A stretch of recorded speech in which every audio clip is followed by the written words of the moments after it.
This is the progress report for this show on Wednesday, January 22. Hey, we're more than halfway through the month of January. Always seemed to me like the longest month of the year. I can understand why. It's dark. It's dark. Cold. I think we have more cold. snowstorms in January than any other month, if I'm not mistaken. I don't know, I'm not sure if that's true, it sure but it is feels dark that way to and me. Cold. But you know what I like about January? What's? It's getting dark later. And Yeah, that a little is bit. encouraging to me. You see a little light in the sky when I drive back from Concord, which I did today at about 5 something or a little after 5. There was still a little light in the sky. Not enough to drive by without using your headlights, but it was there. So, folks, we are doing a show tonight. Mike Farley loves to call a show, and many people have commented on this, the most dangerous hour on TV, and we usually do this. We're really going to go out on that limb We're tonight. really out on that limb tonight because the guests we had hoped to line up have not shown up. We're not available or indisposed. But We're not maligning them. They'll show up another time. We'll be back with guests. But we are going to be just the two of us tonight. Or, if we're very lucky, maybe some of our viewers will call in. We would suggest love some our callers to topics, participate. help fill the space that We that always need to love fill. that.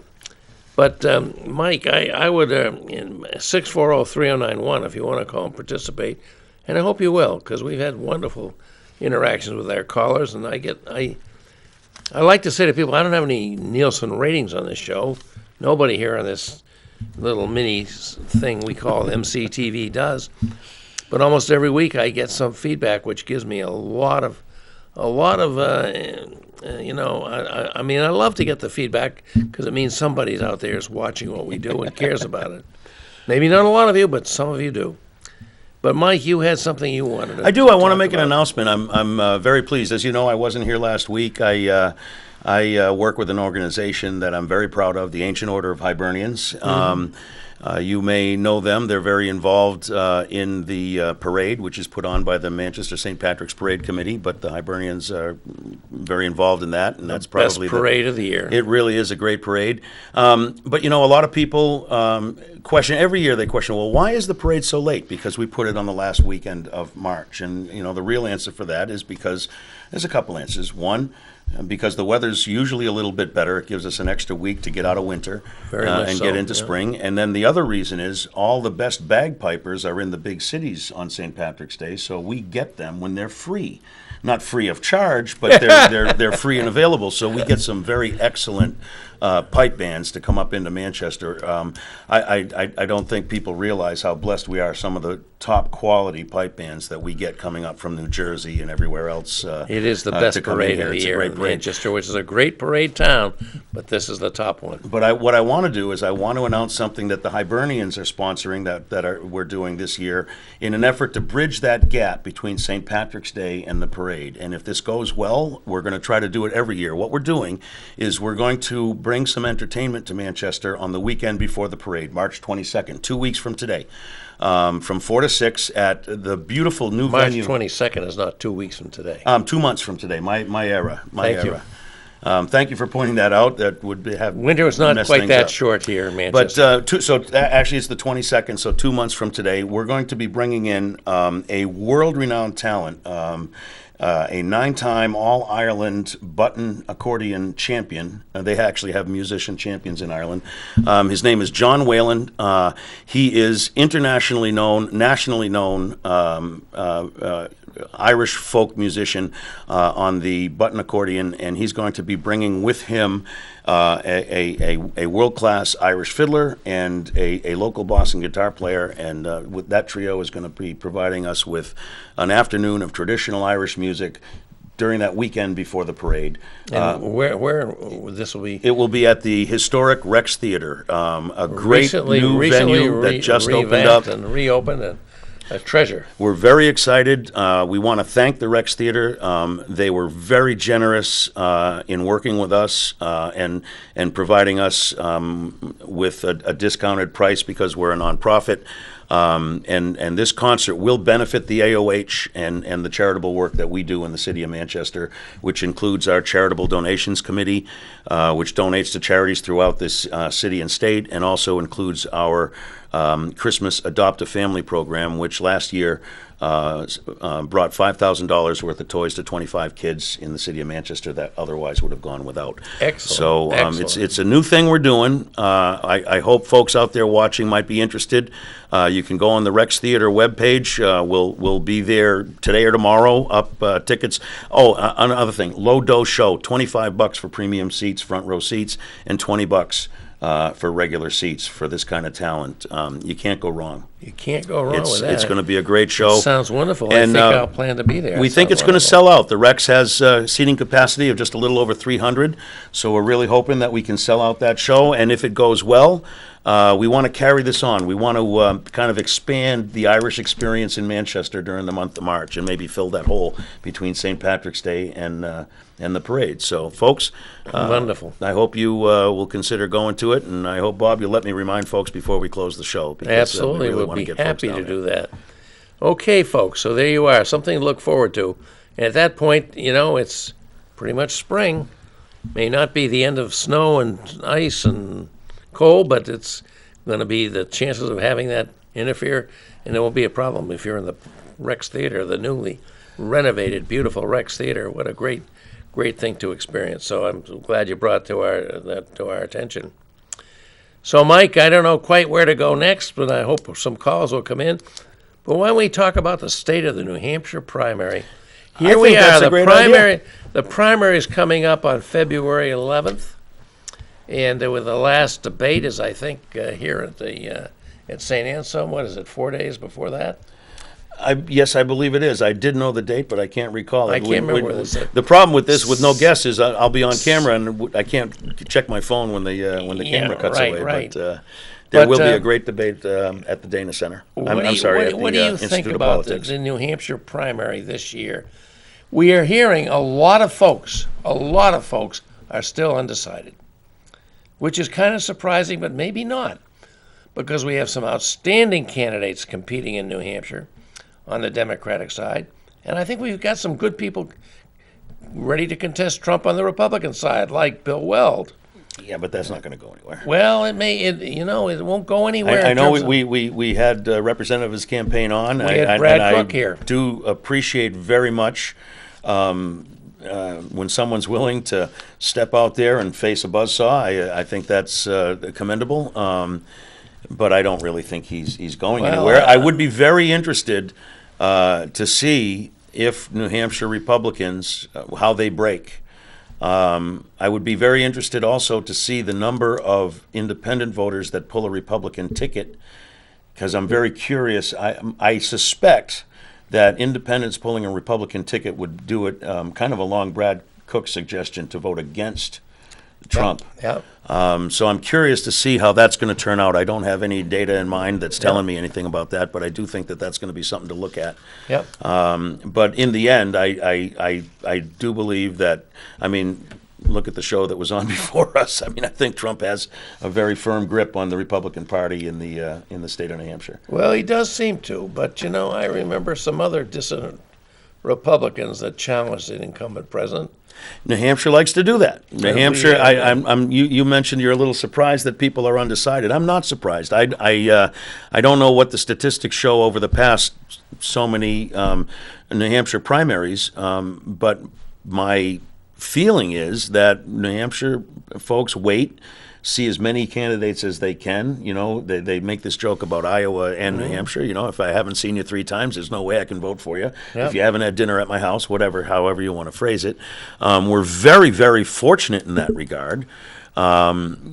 There's a lot of criticism of New Hampshire primary because the state is not perceived to be as diverse as some other states. So I think the remedy to that is a good one. What they've done, they've followed us up with South Carolina and then Nevada, which are 2 much more diverse states. And you know what? New Hampshire is not as diverse as the other state, but it's a lot more diverse than we wanted. It used to be. Absolutely. A And I think lot that- more and that's diverse than when I grew up here. as And a that's a kid. very good thing, in my humble opinion. And I think But- it's a very good thing. But there's another point I want to make, and I'm probably opening myself up for criticism, and I'm willing to accept it because it's a discussion I'm willing to have.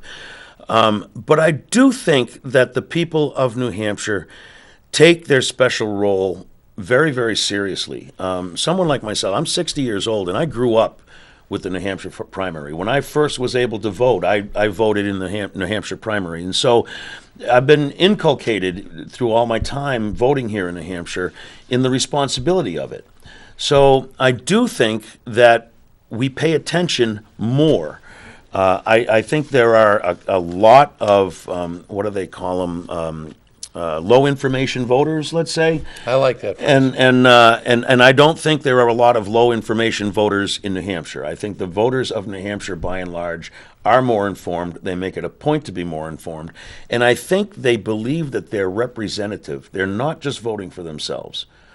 I think that they can vote for diversity, even though we might not be diverse. I think that... And they can vote for somebody who's not, the obvious front runner, who can then go on to chief. We've seen that. Whether it was Jimmy Carter in our history, absolutely. We've or seen Bill that in Clinton, our history. who's proudly complained that, announced, not complained, that as a result of the New Hampshire primary, where he came in second. Right, Not he first, didn't even win it. Not first. We had a neighboring candidate from Massachusetts, I think, Paul Tsongas, that came in first. But that was kind of expected, as we like to vote for our neighbors. And but he came in second, and he announced, "I'm now Bill Clinton, the comeback kid." Yep. And what did he come Yep. back from? Well, there were a few bimbo eruptions, and there was an issue about his draft status during the Vietnam War. Yep. He overcame all that to become second. I tried to do launched something his about that by campaign. voting for Tsongas, but for some reason it didn't work.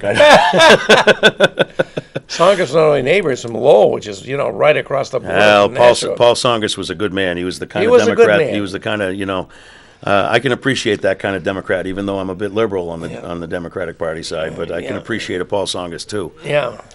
So, we'd be interested in what you folks think about this. Yeah, we could have fun with this one if we- folks wanted to call in. Let me tell you where I've been. Because we have a show. We don't have a guest. I can kind of pontificate for myself, I guess. I was a big supporter of Cory Booker. Cory Booker came into New Hampshire and came to Manchester, came to our small church, the Unitarian Universalist Church on Union Street, just blew me away with his passion, his knowledge, his commitment, and his values, and I supported him. And he never got liftoff, and now his campaign is over. I can relate to that. I was a Chris Dodd supporter back in whenever it was that he ran so many years ago, and he didn't even make it to New Hampshire. He fizzled out right after Iowa. So I can relate to that, but at least he got to Iowa, Bob. Yeah. So now I have another candidate. I might as well post him up because I'm here and I got this microphone and you don't, but you can call. I have also been very, very impressed with a senator from Colorado named Mike Bennett. And very impressive man, but he's not going to win. Very impressive man. And it's unlikely, but it's not necessarily impossible. Maybe it is impossible, but at this point we can't say that for sure. Yeah, that was Bennett- my thinking on the Dodd campaign there, Bob.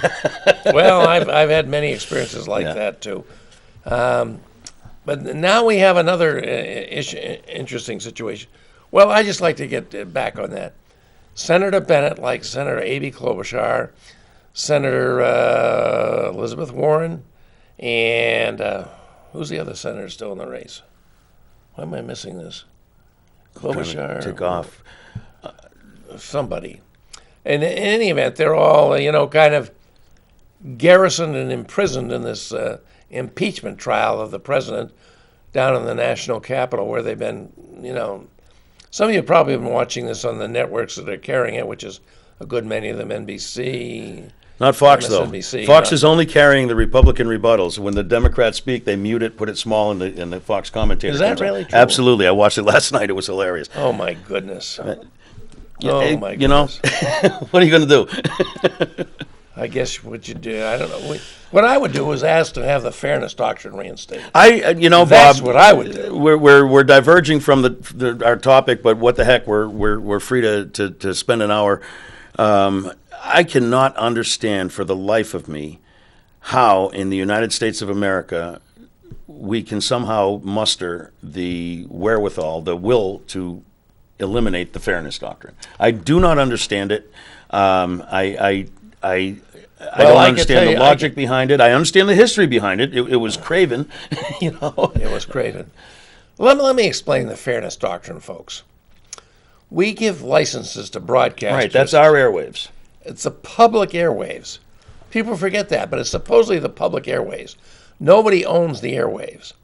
So under the Federal Communications Act, I think of 1935, when the Federal Communications would issue a license to a WMUR or WGIR, whatever it might be, to have access to a certain bandwidth on the public airways, they then had a public obligation to not just make money, which they do hand over fist and have ever since, but also to not weigh in on one side or another of a political issue without employing or making available to responsible opposing views the opportunity to get on their station, because it's the public airways, it's not the airwaves, and address an issue from a different point of view.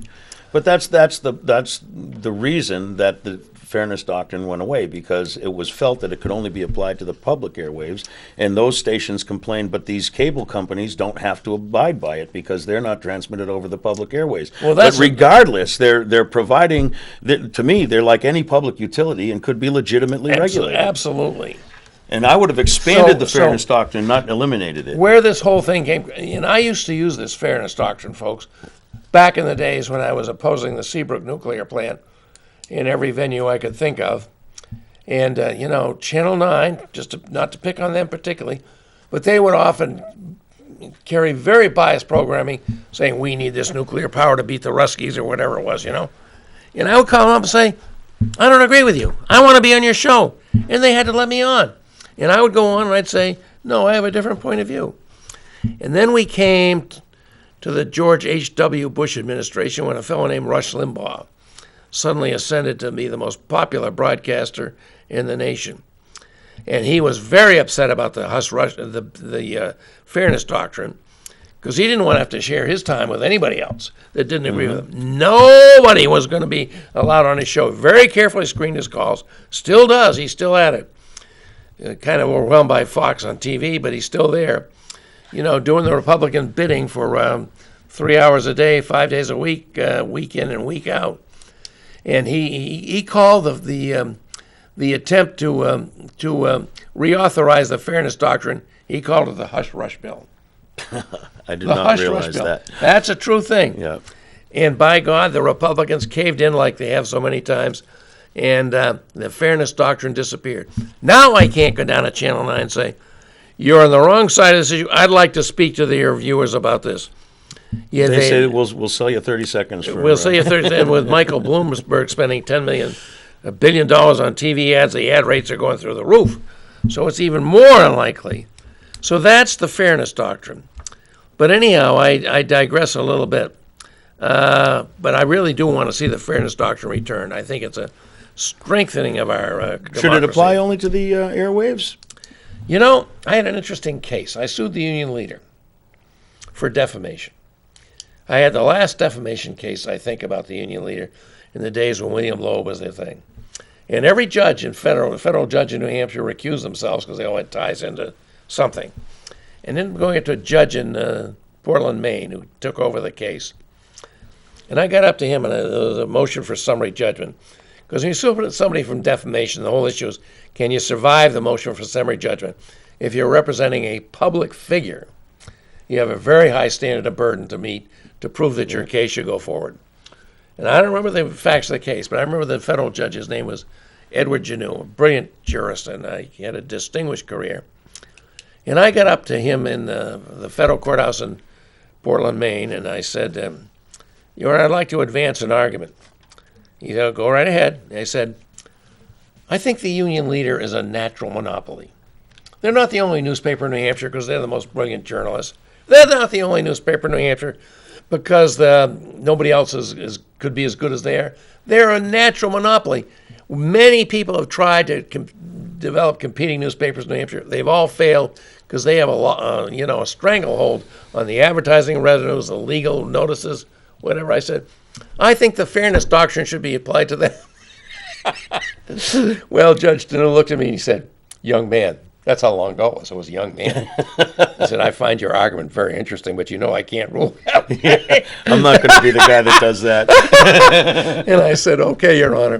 He did rule for us on the summary judgment, though, and we went on to settle the case. But in any event, that's the fairness doctrine. And I think it's something we badly need back to right the balance here. And you have people here. You only want to watch Fox News? That's your right. You only have to watch Fox News. We'll never hear anything about why Trump should be impeached, that this was all a nonsense. Or you're going to watch NBC, which has the central. But if we had the fairness doctrine, you'd have to get a little bit of the opposing view on one or the other. And wouldn't that be a good thing? I think we can't continue on this path. Yeah. We can't continue on this path. We've stopped talking to one another.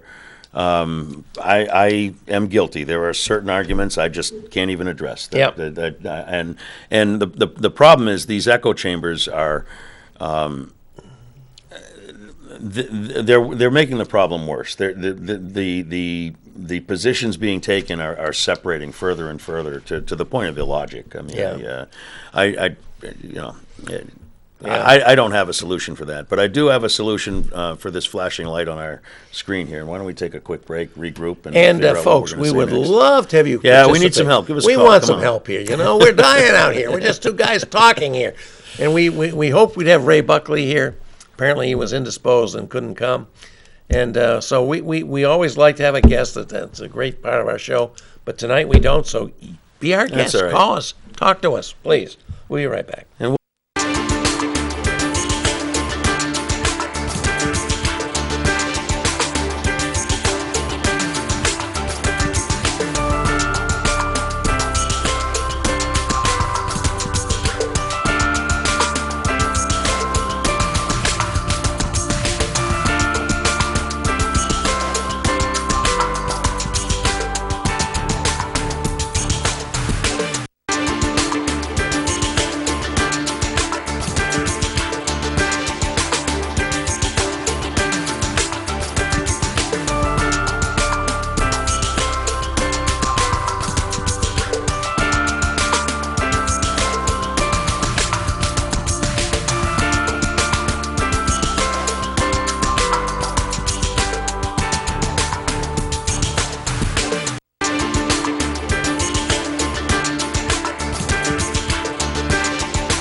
Hey, everybody, this is the progress report for this Wednesday now in the second half of January, the longest month of the year, January 22.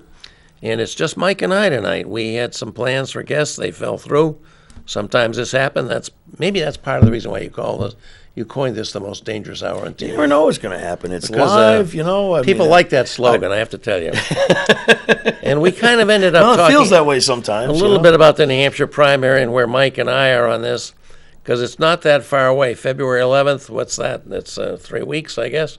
Well, I'd like to take a second. Go ahead. Go ahead. I'm supporting a candidate a little bit different from the two that you've supported, or the one you're supporting Yep. now. I'm on board with Liz Warren. I was a Bernie guy last year. It was kind of a duality last time, so you were either one or the other. And but there are a lot of options this year. I think Liz Warren is kind of a natural choice for me. I would think she might be, she's yeah. out on the issues very similar to Bernie. It was very easy for me to back Bernie. The thing I like about Liz Warren is her her energy, and I think she takes an approaches things a different way. I think Bernie is a great speaker. I think he has the lofty ideals. But what I like about Liz Warren is she takes those and she puts them into practice. She has plans on how she's going to implement these things. Plans on everything. And people have mocked it, but I can't mock that. I think that's fantastic. Yep. She's got a hell of a lot of energy. She's taken over 100,000 selfies, which is absolutely ridiculous. Oh, I heard 70,000. She's up to 100,000. Well, at last report, she had topped 100,000. Think about that. That's and she goes to the very end. No matter how long it takes, if there are people that want to talk to her, shake her hand, and take a selfie. And her life story is very compelling. It is. I've heard it more than once, but it is a very, very It is. I think her issues line up with me. I think her aggressiveness lines up with me. I really like her willingness to talk about a wealth tax. It's something that I have wondered why we don't do for a long time. You've heard me call the current system tinkle-down economics. And that's how I feel it is. It's just such a meager thing. And you see the government taxing. The way I look at it, the government's taxing a little stream. When there's a glacier, very few people have the wherewithal, the wealth, the strength of this country locked up. Tight as a drum, and it's got to flow, and we need to encourage that. How do we encourage people to make donations? There are people that do not donate to charity if they can't get a tax deduction for it. When there was talk about eliminating the charitable tax deduction, there was outrage that people would no longer make charitable donations. I don't understand that. I do not understand that, but I guess there are people like that. I don't know, but because you have to have a very high income, make a lot of donations where you get the deduction. The standard deduction is now pretty high. It is approaching the real value that it should be. I say it's going in the right direction, but it's kind of the same thing with regard to that. If you want to encourage the flow of capital, which is what drives an economy, it's the movement of capital, not the accumulation of it. It's the movement of capital that drives an economy. Then using the tax code to do it is a great thing, and I don't think that there's anything wrong with it. So I like her plan to do that. Yeah, I don't know why, but this triggers a question to me I've been really wondering about. You hear again and again that today in this country we have the greatest income inequality since the Gilded Age. Maybe we've passed that threshold now, and it's just shocking how few billionaires that own more of the national wealth than 60% of Americans. 60, or something. It's like 90. It's absolutely obscene. It's obscene. We had that in the early 20th century. We had that, and yet what did we do? We passed a constitutional amendment to permit a graduated income tax. The government had no authority. We passed a constitutional amendment to permit the graduated income tax. Now we don't use it. And now we took other steps. We busted the trust. Thank you, Theodore Roosevelt, but others. How did we end the Gilded Age then, and why can't we do it now and take similar action? What's the secret they had then that we're not finding out now? What do you think? Oh, boy. A history and a political question. All in one. I truly don't know. I do not understand what I see as large blocks of American voters that just vote against their own interest. I do not understand that. Now, by the same token, I have to say when I say that, I do not think it is right or proper for anyone to vote only for what's good for me. I've known people that say, I vote for what's good for me. I don't think that's... Lots of people do. I get it. So I don't think it's right to vote against your own interests, but I don't think it's right to vote entirely solely upon your own interest. I think you have to vote for what's right for the community, for all of us. I'm a communitarian. I am not a rugged individualist that believes every man for himself, every woman for himself. I believe that we thrive when we work in a community. So what do we do? What do we do? We need to somehow convince people that they're voting against their own interests. Yeah. And I don't understand it. And what they've done is they've added this cultural overlay to the politics. Hatred of the opponent. Hate liberals. I'm a liberal. You know, I see a guy wearing a MAGA hat. He hates my guts. He doesn't even know me, but he hates my guts. Hates my guts. You know, and I can't fathom that. I don't know him. I might like him. I might not. With that hat on, I'm not even going to try to find out, quite frankly, because I know he hates my guts. Why would I try to have a conversation? Well, you know, that's where we should try to find out. We have to talk to these people. I'm not wearing the hat. No, he's putting the hat on. I know, but you should talk to him and ask him why he's wearing that hat. What is it that motivates him to wear that hat? Isn't that what we got to do?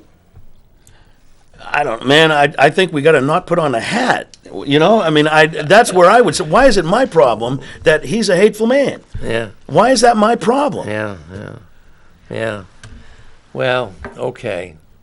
So we are not that far away from the primary.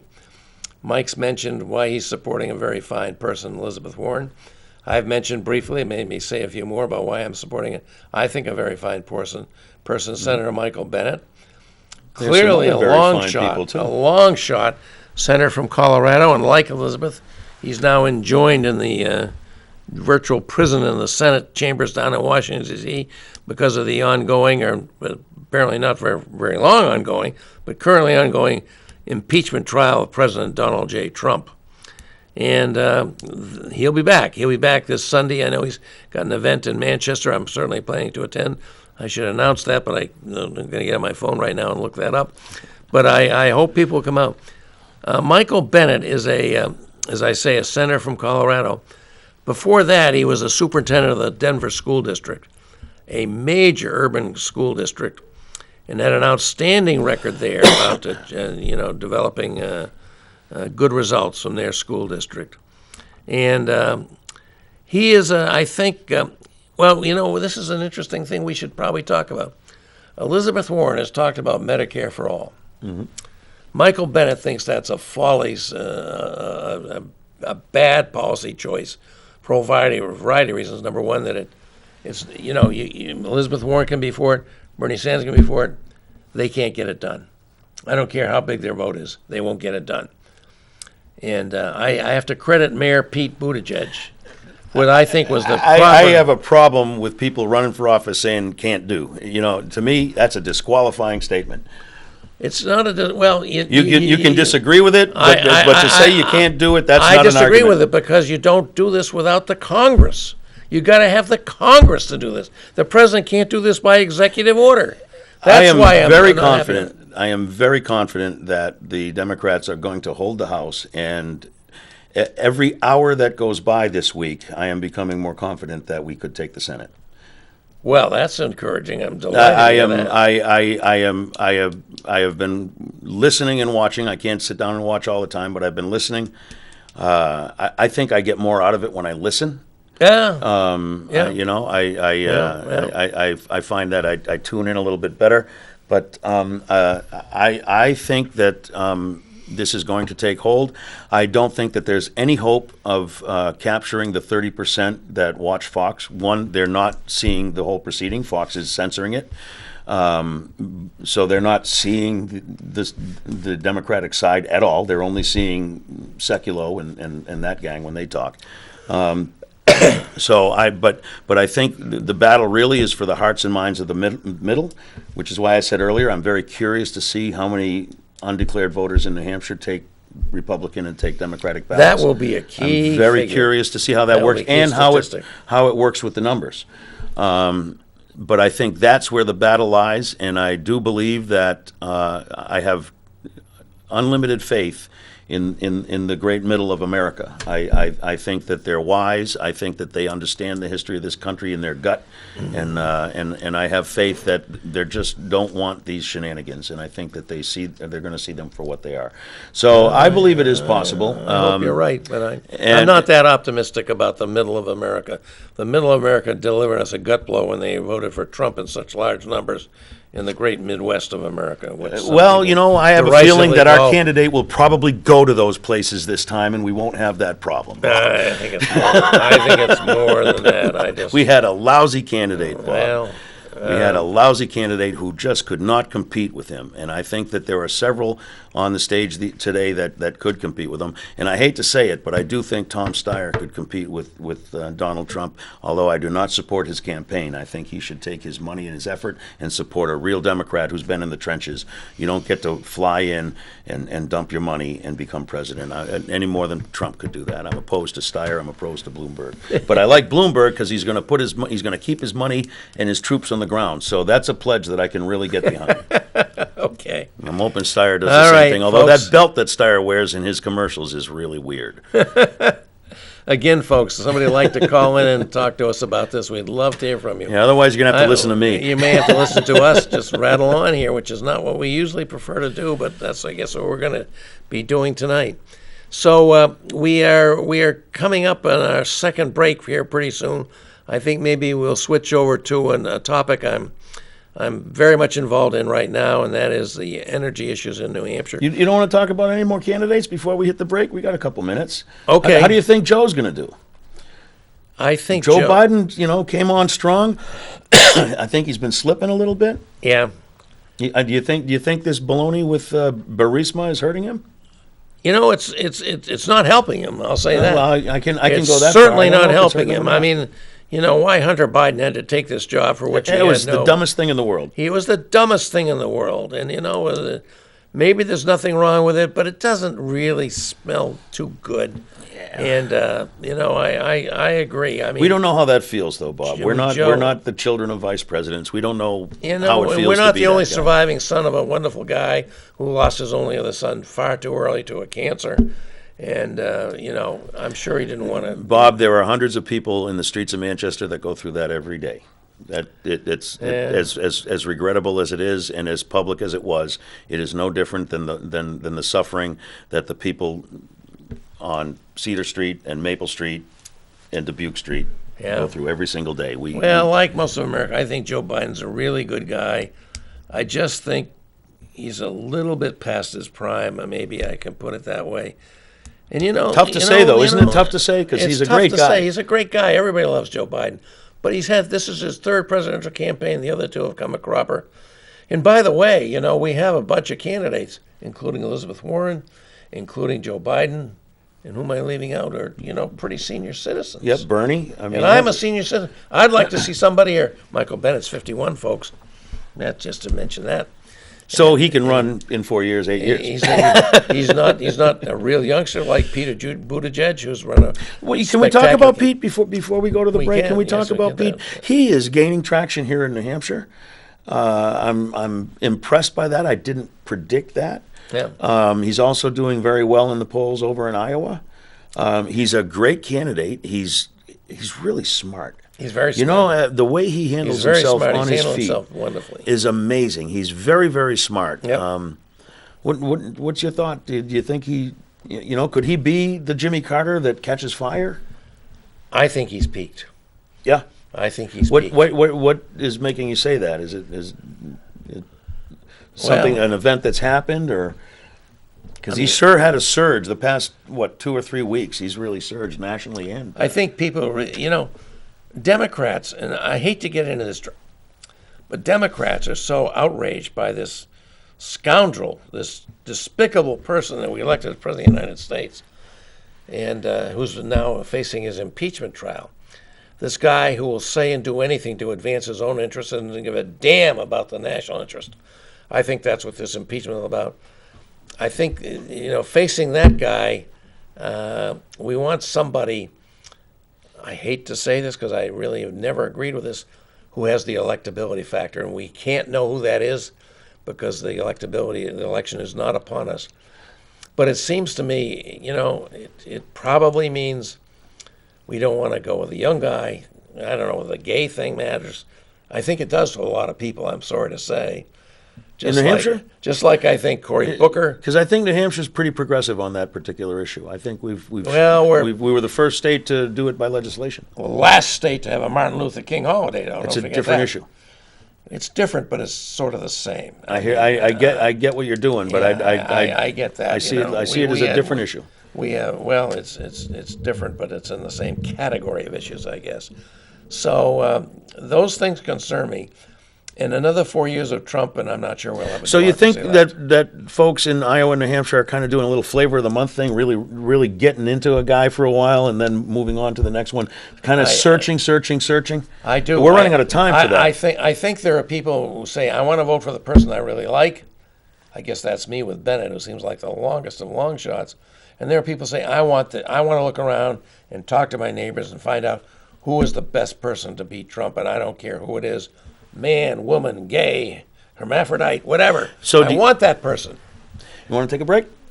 Science says we should. We'll take a break. We'll move on to your technical issue Okay. that you want to talk about for the end of the We'll do show. that. Okay. I'll see if I can keep up. That's going to be tricky. Maybe I'll sit over there. All right, folks, call us if you can, please. 640-3091. We'll be back. with Yeah, our help us last out. We're year. going to be talking about energy. Help me out.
Hey, folks, this is the third and therefore, as always, our final segment of the progress report for this Just like a hockey game. Wednesday, July 22. Yeah, just like a hockey game. What's the score, by the way? I'm winning. I think it's a winless tie. I mean, a scoreless We'll have to tie. go to a shootout. Yeah. So I really would hope some people would call in, or really would like that. But I'm going to move to another issue now, and Mike's been forewarned about this. People out there probably know, because I'm sure I've said it more than once, I happen to be the chair of the Science, Technology, and Energy Committee up in the Great and General Court in Concord. And we are working on a bunch of issues. And we worked on them last year, and some of those issues were, we thought, very important. Many of them passed the Senate, passed the House, both have Democratic majorities, only to be vetoed by the governor and end up in the dustbin, except that we're bringing them back. And one of those issues that I want to talk about... Can you do that, Bob? Just out of curiosity, I thought if an issue had been decided, you couldn't bring the same issue back in the second year of the biennium, unless it had been referred to in the That's study. a common misunderstanding. You only bring it back if it was not passed in the House. Oh! We don't I care see. what So His Excellency the I governor get it. does. I get it. Oh, I understand. Okay. Okay, so my these memory is slightly correct. These bills all passed the House, so we can Yeah. bring them back. And one we're bringing back of particular interest to Manchester, but not just Manchester, communities throughout the state, and many businesses. Let me guess. Net metering? How'd you guess? How'd you guess? I don't know. I've sat next to you for a few years. I don't know. And net metering, as I probably explained Yeah. ad nauseum here, if you've heard it, you probably go just, oh, not again.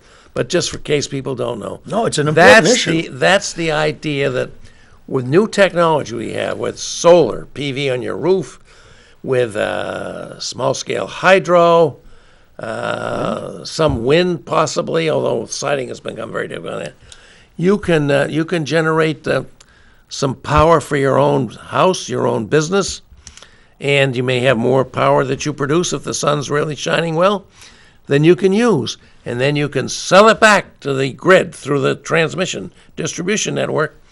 And because you're helping to meet the load for the region and the state, you should get paid for that, just like if you were running a nuclear power plant or a natural gas plant, and you're selling into the grid. You get But paid let for me the guess, power. the utility companies do not want to pay for the energy that they're getting from their customers the same amount that their customers pay them for the energy. Is that the issue? That is basically true. How weird is that? That is Why would they basically do that? true. That doesn't sound fair, Bob. So in any event, here in Manchester, we have a fine mayor, and she is interested, and I think most of our elected officials are. Let's do some solar in Manchester. Where, you say? Landfill on Dunbarton Road. There it is. Acres and acres of vacant land with nothing but cover over trash from, it used to be called Mount Manchester. A mountain of Mount trash. No longer taking the trash there, but it's capped. It's being monitored, but it ain't going to be garden apartments.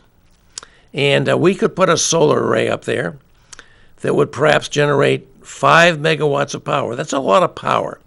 Seabrook Station is 1,200 megawatts. That's the biggest generator we have in the region, along with Millstone 3. So that's just for scale. But 5 megawatts, from what I've heard, would be sufficient to power all of the public buildings, the city hall, all the schools. Absolutely. Every one of the cities. So the city essentially could eliminate its electric bill by making this investment. That's right. And to the extent that there's times when we don't need to have the power to do all that, the city could sell it back to the grid and get some payment. Now, what would that payment be? That's the big issue here. How much should we be paid for feeding in power into the grid? Well, I think we should get paid, very fairly, and recognize that we are, number one, we're cutting down on fossil fuels by generating power that doesn't have to be produced at the Merrimack Boat Plant, where people are now getting arrested protesting the delivery of coal up there, or from other fossil plants like the Londonderry gas plant. Not as bad as a coal plant, but still a carbon emitter, or, other plants. And so we wanted to do this. And we crafted a bill, and it passed the House, it passed the Senate, got to the governor's desk, and he vetoed it. And we barely failed to override the veto, which takes a 2/3 vote in both houses. Didn't quite get there. Has he been issuing veto statements on these? Oh, yeah. What was his veto statement? His veto statement was on going this to cost particular bill? non-metering customers hundreds of millions of dollars. What does that mean? It doesn't mean anything because he's never supported that figure. There's never been any support for that, and the best information we have from our own PUC and from other states is there's really no significant cost shifting. If you don't net meter, is really no significant cost shifting. So that's where we're at. I can't even see how you'd make that assumption. Well, it's a kind of a complex thing, but we want to move forward. We want to move forward for a whole bunch of reasons. This is renewable energy. It's locally sourced. You don't have to send money out to Texas or Saudi Arabia for your fossil fuel to the extent you can meet your needs by investing in locally sourced renewable sources, whether they're hydro or wind, or in this case, particularly solar energy. So we want to do this. The governor vetoed this, and it turns out his veto has been enormously controversial because it turns out that not only Manchester, but Nashua, Concord, Franklin, Portsmouth, Somersworth, Berlin, I'm believing so, Somersworth, Keene, every city in the state of New Hampshire, their leadership has said, we want this. We want this. And he made it possible because we're limited now to a very small 1 megawatt size capacity where our landfill could probably support. Is that 5 per location or statewide? per location? Yeah. No statewide But, cap. and by the way, that affects, there's a certain amount of basic investment. And if you don't get above a certain value, you're not getting the return on your investment. That's true. You tend to have economies with scale, a scale with this like you do with many other things. But what we're finding out now, when we just learned in Concord, is the governor has apparently got some heat on this. And he's now sent a few of his Republicans in the House into a committee that's met with him, I guess, over the summer. And they're now bringing out bills to increase net metering. They have a bill that would let municipalities go above the 1 megawatt cap. This is particularly important not just for Manchester, but for Nashua. Nashua happens to own 2 hydro facilities that are well above 1 megawatt. And they would maximize the value of those if they could net meter and get the greater returns as a result. And it turns out he also understands that some businesses want to do this. Like there's a company up in Bennington, New Hampshire called Monadnock Papers. They have hydro facilities, but because they have separate meters on them, they're just over 1 megawatt and they can't use net metering. This bill would, one of these bills would allow that to happen. So it's very interesting. The governor's taken some real heat from his veto of this bill, which almost got overridden, but you know, in politics, as they say, it's only horseshoes and hand grenades were close counts, right? We didn't quite get there. It didn't happen. But the governor's feeling this. So this is what we're working on So now. what's the plan? Do you go back to the bill that passed, or do you try to work with these new proposals that are probably smaller scale, smaller increase? Well, we're limited- debating that right now. We don't want to send him another bill just to have him veto another bill. Although maybe we do, because that meant I think you do. Yeah, maybe we do. Maybe you'd have to defend that against overwhelming popular support from not just from municipalities, all 13 New Hampshire cities, and many of our towns, but many of our businesses want to have an opportunity to net meter and lower their energy costs. So there's that. But beyond that, things are just moving forward so fast in this field. And I think the governor's feeling the heat, and I was very, very interested Have you to heard see this. of him feeling any heat for any of his other 55 vetoes? I think this is the number one thing he's Really? feeling heat on. I don't mean to diminish it. But Only in this area have we seen his people come forward with bills saying, Oh, I see. okay, we want to let municipalities go above 1 megawatt. Manchester, Nashua, that's you can do it. And some businesses may be able to do it too. But I haven't seen that same thing on paid family and medical leave or the minimum wage. I would hope to, but we haven't seen it yet. I think the big pushback has been in this very area of net energy metering. Net energy metering means we're going to use more renewables, we're going to use carbon fuel, carbon free, no carbon emissions, fuel free. We're going to add to energy diversity. We're going to reduce our reliance on big generators, not in our state, and we're ready to move forward. Now, here's an interesting statistic. Massachusetts and Vermont have already reached 12% solar penetration for meeting their electrical needs. 12% of electrical needs are being met by solar. Maine was behind New Hampshire with a new governor, Janet Mills, who's unleashed the potential. They're being flooded with project applications for solar. They're about to pass New Hampshire. New Hampshire's 1%. 1% solar. And the sun's just as good here as it is in Massachusetts and better. Vermont. We have better sun than Massachusetts and Vermont. Well, maybe we do. But What- that's you know, my and, case. and again, Bob, this is another issue that has it breaks along political party divide. And can you explain the political differences on that particular issue? Why is it conservative to oppose that? Because people think in New Hampshire that we have sky-high electric rates, which is really kind of a myth. New Hampshire electric rates overall... But this will bring rates down. If Well, that's an argument against The claim is that it will bring rates down for people who get the benefits of net metering, and there'll be cost shifting to other customers to shift off the cost of transmission and distribution to other customers. They'll raise costs for them. The problem is that to the extent we have more net metering, we need less transmission. If you're generating all the power you need for your company or your home and sending some back to the grid, you may not need to build a new transmission line to, carry more power from out of state. So that's a kind of a false thing, but that's the argument. That's what they're saying. So there it is, and stay tuned. I'm still very interested in this stuff. It's really interesting to see how things have advanced. And really interesting to me to see the governor's bending on this, because this is the only place he's bending that I can see. He's beginning to baby steps. That was the word that was used in our witness. This is baby steps, but it's baby steps in the right direction.